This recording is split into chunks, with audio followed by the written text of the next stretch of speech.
Hi friends, welcome to Aaron's kitchen. இன்றைக்கி நம்ம சூப்பரான பாசிப்பருப்பை வச்சு எப்படி இட்லி சுடுறதுன்னு தான் பார்க்க போகிறோம். இட்லி ரொம்ப சூப்பராக வந்திருக்குங்க. அதுக்கு தக்காளி சட்னி அரைச்சிருக்கேன்.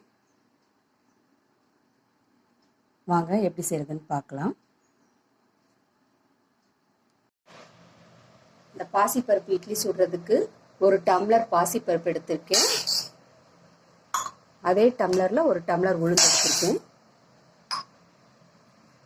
ஒரு ஸ்பூன் வெந்தயம். இது ரெண்டையும் நல்லா 2 தடவை அலசிட்டு தண்ணியை ஊற்றி ஊற வச்சுக்கலாம். இது ரெண்டையும் நல்லா 2 தடவை வாஷ் பண்ணிட்டு இப்போ தண்ணி ஊற்றி ஊற வச்சுக்கலாம்.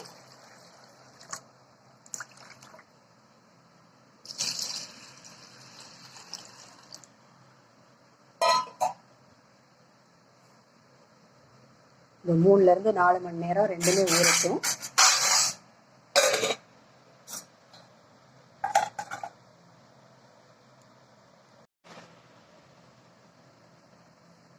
ரெண்டும் நல்லா ஊறிடுச்சு. கிட்டத்தட்ட 3.5 மணி நேரம் ஊற வச்சிருக்கேன். நல்லா ஊறிடுச்சு. பாசிப்பருப்பும் நல்லா ஊறிடுச்சு. இப்போ இந்த மிக்சி ஜாரில் சேர்த்து நாம் அரைச்சிக்கலாம். ஃபஸ்ட்டு உளுந்து அரைச்சிக்கிடுவோம்.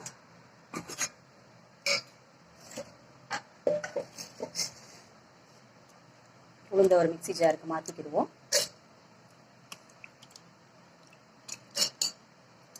நல்லா நைஸாக எப்பவும் இட்லி கரைக்கிற மாதிரி அரைச்சிட்டு வந்துடலாம்.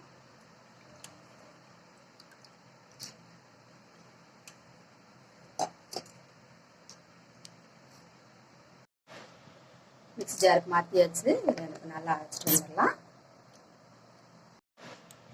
அடுத்து நம்ம பாசிப்பருப்பு அரைக்கிற கேப்பில் எந்த டம்ளரில் பாசிப்பருப்பு எடுத்தோமோ அதே டம்ளரில் ஒரு 1/2 டம்ளர் அவல் எடுத்திருக்கேன். அதை நல்லா கழுவிட்டு ஒரு 2 நிமிஷம் ஊற வச்சுக்கலாம். நம்ம அந்த பாசிப்பருப்பை அரைக்கிறதுக்குள்ளே அது ஊறிடும். நம்ம இதையும் அரைச்சி அதில் சேர்த்துடலாம். இப்போ அதே மிக்சி ஜாரில் பாசிப்பருப்பை எடுத்துக்கலாம்.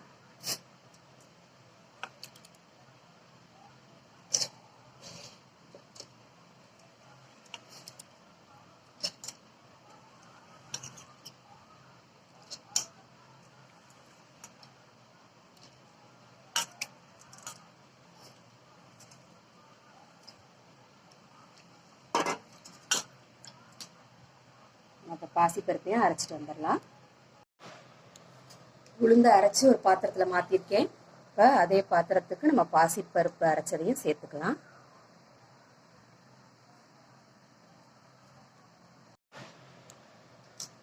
இப்போ அதே மிக்சி ஜாரில் இந்த அவல் நல்லா ஊறிடுச்சு.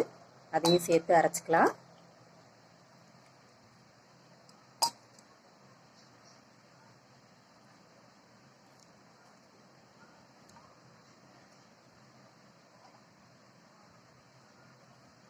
இதையும் இப்போ நம்ம அரைச்சிட்டு வந்துடலாம். இப்போ அவ்வளோ அரைச்சிட்டு வந்தாச்சு. அதையும் இதில் சேர்த்துக்கலாம்.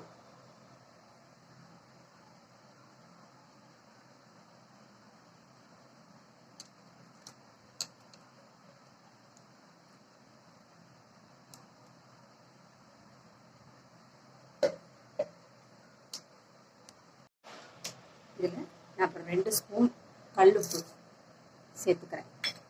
சேர்த்து இது எல்லாத்தையும் நல்லா கலந்து விட்டுறலாம். நம்ம எப்போவும் போல் இட்லிக்கு உப்பு போட்டு கரைச்சி வைக்கிற மாதிரியாகவும் கரைச்சி வச்சிடலாம்.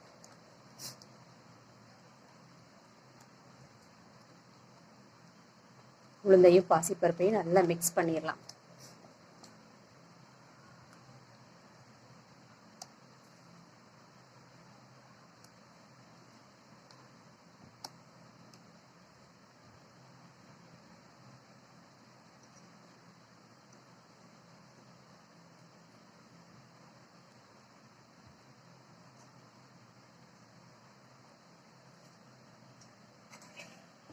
இதை இப்போ மூடி வச்சிடலாம்.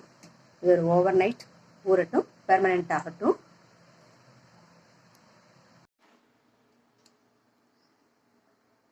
நம்ம நைட்டு ஊற வச்ச மாவு நல்லா பொங்கிடுச்சு. வாங்க நம்ம இப்போ எப்படி இட்லி ஊற்றி பார்க்கலாம்.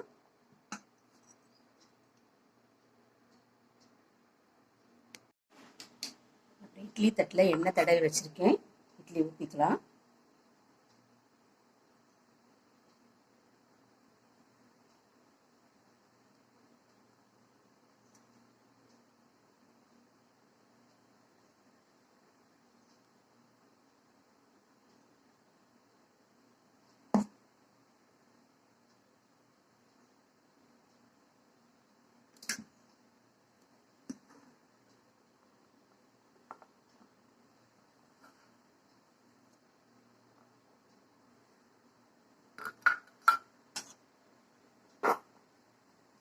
அது மாதிரி இன்னொரு தட்டிலையும் ஊற்றிக்கலாம்.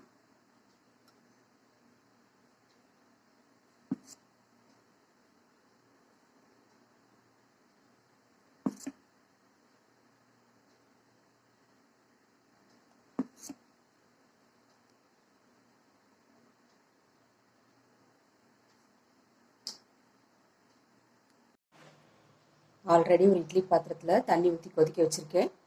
அதில் வச்சுக்கலாம் அந்த பிளேட்டை.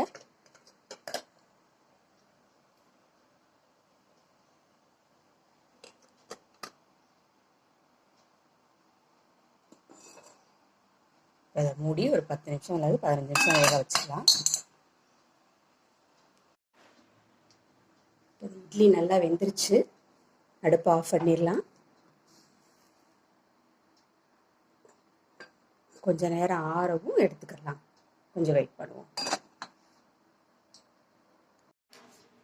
அவ்வளோதாங்க, சூப்பரான பாசிப்பருப்பு இட்லி ரெடி ஆயிடுச்சு.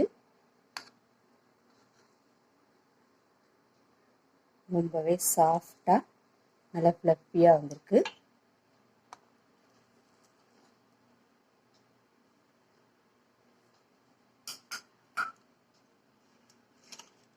இதுக்கு நான் தக்காளி சட்னி அரைச்சிருக்கேன். ரொம்ப சூப்பராக இருக்கும்.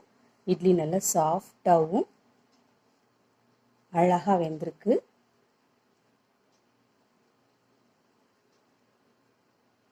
இந்த வீடியோ பிடிச்சிருந்துச்சுன்னா லைக் பண்ணுங்கள், கமெண்ட் பண்ணுங்கள் அண்ட் சப்ஸ்கிரைப் பண்ணுங்கள். தேங்க்யூ.